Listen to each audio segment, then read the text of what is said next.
ఈరోజు కథ పూజారి భక్తి. అనగనగా ఒక ఊరు. ఆ ఊరిలో శివాలయం ఒకటి ఉంది. ఆ గుడి పూజారి మహాభక్తుడు. అతను ప్రతిరోజు శివలింగానికి కోటిపత్రి పూజ చేసి, పూజ చేసిన పువ్వులు ఆ ఊరు రాజుగారికి ప్రసాదంగా పంపుతూ ఉండేవాడు. ఇలా ఉండగా ఒకరోజు పూజారి పొరుగురికి వెళ్ళవలసి వచ్చింది.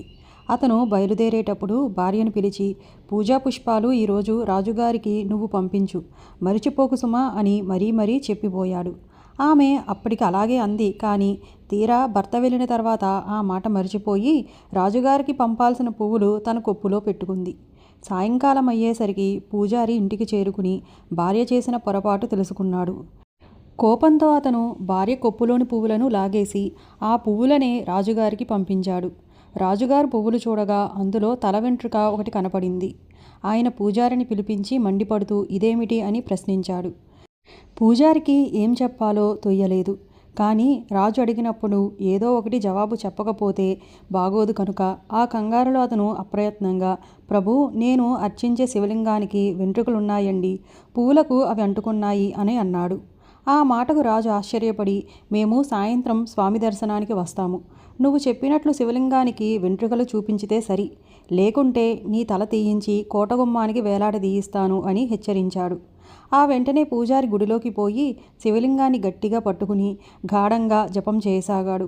కొంతసేపటికి శివుడు ప్రత్యక్షమై, పూజారి, ఎందుకు అలా బాధపడుతున్నావు, నీకేం కావాలో కోరుకో అని అడిగాడు.